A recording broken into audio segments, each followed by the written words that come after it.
स्वागत है दोस्तों अपने YouTube channel IT technical course में। दोस्तों बहुत सारे स्टूडेंट क्या होता है कि कोई भी एजुकेशन कोर्स में एडमिशन लेते हैं।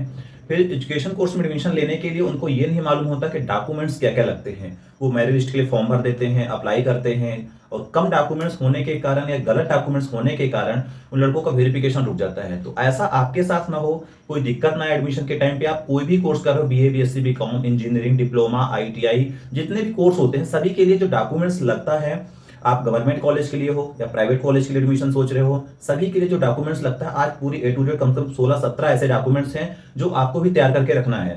बहुत सारे स्टूडेंट का जो वेरिफिकेशन होता है उनका एडमिशन कैंसिल हो जाता है, उनके पास डॉक्यूमेंट्स नहीं होता। किसी किसी स्टूडेंट का नाम गलत होता है, मार्कशीट 10th की मार्कशीट में कुछ और नाम, 12th की मार्कशीट में कुछ और नाम। तो सारी चीज आज कंप्लीट कर दूंगा, आप लोग कोई भी डाउट नहीं रह जाएगा। आइए देखते हैं जो सारे डॉक्यूमेंट्स हैं, तो कौन कौन से डॉक्यूमेंट्स हैं, आपको इसमें से किसकी फोटो कॉपी रखना है, कौन से डॉक्यूमेंट्स ओरिजिनल लगेंगे। आप लोग चैनल पे नए हो, चैनल को सब्सक्राइब कर लीजिए, लाइक कर दीजिए, शेयर कर दीजिए। सबसे पहला जो आपका डॉक्यूमेंट्स आता है 10th की मार्कशीट आती है। आप कोई भी बोर्ड से हो, आप UP board, MP board, Bihar board, Rajasthan board, कोई भी बोर्ड हो, सीबीएसई कोर्स हो या हिंदी मीडियम कोर्स हो, आपका 10th की मार्कशीट होगी। आप 10th क्वालिफाइड तो कर ही लिए होगे। 10th की जो मार्कशीट होती है तो डॉक्यूमेंट वेरिफिकेशन के टाइम पे ओरिजिनल मार्कशीट लगती है। तो ध्यान रखना 10th की जो मार्कशीट है ओरिजिनल होनी चाहिए। दूसरा जो डॉक्यूमेंट्स है आपका वो है 10th और 12th की मार्कशीट, यानी आपका 12th की मार्कशीट भी होनी चाहिए। ये जो 12th की मार्कशीट है ये भी ओरिजिनल होनी चाहिए। जो 10th की मार्कशीट में आपका नाम है, पिताजी का नाम, माताजी का नाम और जो डेट ऑफ बर्थ है दोनों का सेम होना चाहिए। ऐसा नहीं किसी किसी स्टूडेंट क्या होता है 10th के मार्कशीट में डेट ऑफ बर्थ कुछ और रहता है, 12th की मार्कशीट में कुछ और डेट ऑफ बर्थ कुछ और रहता है। तो ये चीज यदि आपकी भी गलती है तो आप करेक्शन करवा लीजिए, अभी आपके पास वक्त है। फिर तीसरा जो डॉक्यूमेंट्स आता है आय प्रमाण पत्र, इनकम सर्टिफिकेट। दोस्तों जो आय प्रमाण पत्र होता है इसकी वैलिडिटी 3 साल होती है, 3 साल वैलिड होता है फिर एक्सपायर हो जाता है। तो इसको आप लोग जीवित आय प्रमाण पत्र होना चाहिए, वैलिडिटी होनी चाहिए। यदि आपका 3 साल से ऊपर हो गया तो दोबारा बनवा लीजिए, तहसील से बनता है ये आय प्रमाण पत्र, जिसको बोलते हो इनकम सर्टिफिकेट, कि आपके पिताजी की इनकम कितनी है या आपकी इनकम कितनी है। अगला जो डॉक्यूमेंट्स है दोस्तों ये लगता है जाति प्रमाण पत्र होता है, caste certificate, ST, SC, OBC के जो स्टूडेंट होते हैं उनकी कास्ट सर्टिफिकेट बनाया जाता है, यानी जाति प्रमाण पत्र बनवाया जाता है। तो ये सारे स्टूडेंट ध्यान रखें, यदि आप एसटी, एससी, ओबीसी से फॉर्म भरना चाहते हो तो आपके पास जाति प्रमाण पत्र होना चाहिए। ये भी तहसील से बनता है, आप भी जाके तहसील में बनवा लीजिए। यदि अभी आपके पास ये डॉक्यूमेंट्स नहीं है तो आप भी रेडी कर लीजिए। फिर इसके बाद आता है डोमेसाइल यानी निवास प्रमाण पत्र। डोमेसाइल जिसको बोला जाता है आप कहाँ से निवास कर रहे हो, कौन से डिस्ट्रिक्ट से हो, आपकी तहसील कौन सी है, ये डिपेंड करता है। निवास प्रमाण पत्र यानी डोमेसाइल इसको बोला जाता है। नेक्स्ट जो आपका डॉक्यूमेंट्स है ये होता है आधार कार्ड, यानी आपके पास आधार कार्ड होना चाहिए। आधार कार्ड में जो डेट ऑफ बर्थ है, जो नाम है वो 10th की मार्कशीट के अनुसार होना चाहिए, किसी भी प्रकार की गलती नहीं होना चाहिए। एड्रेस जो है वो मूल निवासी के अनुसार होना चाहिए, तभी आपका वेरिफिकेशन होगा, अन्यथा आपका वेरिफिकेशन रुक जाएगा।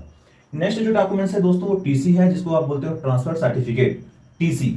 आप लास्ट टाइम जहां से पढ़ाई किए थे 10th या 12th या कॉलेज, वहां से आपको टीसी मिलती है, तो टीसी आपके पास होनी चाहिए, ओरिजिनल टीसी लगती है, किसी भी प्रकार के फोटो कॉपी टीसी नहीं लगती। जहां पे आप नया एडमिशन ले रहे हो वहां पे टीसी जमा हो जाती है। अगला जो डॉक्यूमेंट दोस्तों लगेगा, अगला डॉक्यूमेंट्स है माइग्रेशन। 12th पास कर लिए थे या 10th पास किए थे या कॉलेज कंप्लीट कर लिए हो तो आपको एक माइग्रेशन मिलता है, वो आपको माइग्रेशन होना चाहिए। माइग्रेशन ओरिजिनल लगता है, किसी प्रकार का माइग्रेशन डुप्लीकेट नहीं लगता। इसके बाद यदि आपने 10th या 12th या कॉलेज करने के बाद कहीं जॉब करने लगे थे या बीच में गैप कर दिए थे, पढ़ाई बंद कर दिए थे, आप सोच रहे हो हमें पढ़ाई करना है, तो आपका नया एडमिशन जब आप ले रहे हो, बीच में गैप कर दिए थे, तो गैप सर्टिफिकेट बनता है, यानी गैप प्रमाण पत्र बनता है। गैप सर्टिफिकेट कोई भी वकील नोटराइज पेपर पर बनाता है, वो आप बनवा लीजिए कि आप क्यों 2 साल ब्रेक कर दिए थे, 1 साल या 6 महीने क्यों नहीं पढ़ाई किए, अब क्यों करना चाहते हो, तो सारी चीज डिटेल में लिख कर आपको दे देता है, तो आपका एडमिशन रुकता नहीं, आपका एडमिशन डन हो जाता है। फिर इसके बाद चरित्र प्रमाण पत्र। चरित्र प्रमाण पत्र जो दोस्तों होता है ये आपके कॉलेज या स्कूल से मिलता है, जहां से आप लास्ट टाइम पढ़ाई किए थे वहां से आप चरित्र प्रमाण पत्र बनवा लेना, बहुत आसानी से बन जाता है, कोई दिक्कत नहीं जाती। आपके पास भी चरित्र प्रमाण पत्र होना अनिवार्य है। फिर इसके बाद फोटो की बात करें तो फोटो सभी के पास होती है, मगर आप काउंट करके रखना कि फोटो भी लगती है। फिर इसके बाद काउंसलिंग की रसीद, यदि आप ऑनलाइन फॉर्म भरे थे किसी कॉलेज के लिए एडमिशन के लिए, बहुत सारे आजकल कॉलेज हो गए जो ऑनलाइन फॉर्म भराया जाता है, फिर उसमें से मेरिट लिस्ट बनती है या एंट्रेंस एग्जाम होता है, तो उसके काउंसलिंग रसीद निकलती है। काउंसलिंग रसीद यानी आपका मेरिट लिस्ट पे नाम आ गया या कॉलेज अलॉट हो गई, वो रसीद होती है, वो आपके पास होनी चाहिए। जो आप फॉर्म भरे थे हम ऑनलाइन से किसी कॉलेज का एडमिशन के लिए, तो कॉलेज के वो रजिस्ट्रेशन किए थे, उसकी फोटो कॉपी होनी चाहिए, यानी रजिस्ट्रेशन की कॉपी आपके पास होना अनिवार्य है, अन्यथा आपका एडमिशन रुक जाएगा। यदि आप एंट्रेंस एग्जाम दे दिए थे किसी भी कॉलेज के एडमिशन के लिए, तो आपके पास एक एडमिट कार्ड मिला होगा। जब आप एग्जाम देने गए होंगे तो एडमिट कार्ड भी आपके पास होना चाहिए, अन्यथा आपका एडमिशन रुक जाएगा। Next document, result. आप यदि एंट्रेंस एग्जाम दिए थे किसी कॉलेज में एडमिशन लेने के लिए या स्कूल में एडमिशन लेने के लिए, तो आपका रिजल्ट आया होगा, रैंक आया होगा, मेरिट लिस्ट में नाम आया होगा, वो रिजल्ट भी आपके पास होना अनिवार्य है।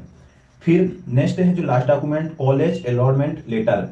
कॉलेज अलॉटमेंट जो लेटर होता है वो फाइनल में मिलता है, यानी आपको कॉलेज अलॉट हो गई है, आपको लेटर मिल गया है कि अब आपको कॉलेज में सीट मिल गई है, आप एडमिशन ले सकते हैं, तो वो अलॉटमेंट लेटर भी होना चाहिए। फिर जितने भी 16 डॉक्यूमेंट्स जो आपको दिख रहे हैं, ये 16 डॉक्यूमेंट की फोटो कॉपी 2 सेट कम से कम होनी चाहिए। ये सारी चीज ओरिजिनल होनी चाहिए। फिर इसके बाद 2 सेट फोटो कॉपी होनी चाहिए जो कॉलेज में जमा हो जाती है, जहाँ पे आप एडमिशन लेने जाते हो, तो इसके फोटो कॉपी भी आप करा के जाना पूरे सेट की, ताकि आपको वहाँ पे भटकना नहीं पड़े, कोई दिक्कत ना है, कोई परेशानी सामना ना करना पड़े। तो ये जो सारे डॉक्यूमेंट्स हैं एक बार मैं आपको बता देता हूँ। सबसे पहले आपके 10th की मार्कशीट, 12th की मार्कशीट, फिर आय प्रमाण पत्र, जाति प्रमाण पत्र, निवास प्रमाण पत्र, आधार कार्ड, टीसी, फिर माइग्रेशन, फिर गैप प्रमाण पत्र, चरित्र प्रमाण पत्र, फोटो, काउंसलिंग, रजिस्ट्रेशन की कॉपी, एडमिट कार्ड, रिजल्ट की रैंक और एनरोलमेंट लेटर।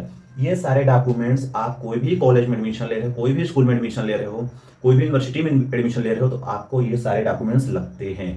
सारे डॉक्यूमेंट्स रेडी करा लीजिए, ताकि आपका वेरिफिकेशन के टाइम पे डॉक्यूमेंट्स कैंसिल ना हो एडमिशन। बहुत सारे स्टूडेंट गलती यही करते हैं कि डॉक्यूमेंट्स कंप्लीट नहीं कर पाते, उनका एडमिशन कैंसिल हो जाता है। तो आपके साथ ऐसा ना हो, इसलिए मैंने सोचा कि आपके लिए कंप्लीट जितने भी डॉक्यूमेंट्स लगते हैं कॉलेज, यूनिवर्सिटी में या 12th में या 10th में, तो आपके पास होने चाहिए। इसके अलावा कुछ भी आपके पास डाउट है, सवाल है, तो आप कमेंट कर सकते हैं, और कुछ डाउट नहीं है तो वीडियो को लाइक कर दीजिए, चैनल को सब्सक्राइब कर लीजिए। मिलते हैं नेक्स्ट वीडियो में। जय हिंद, जय भारत।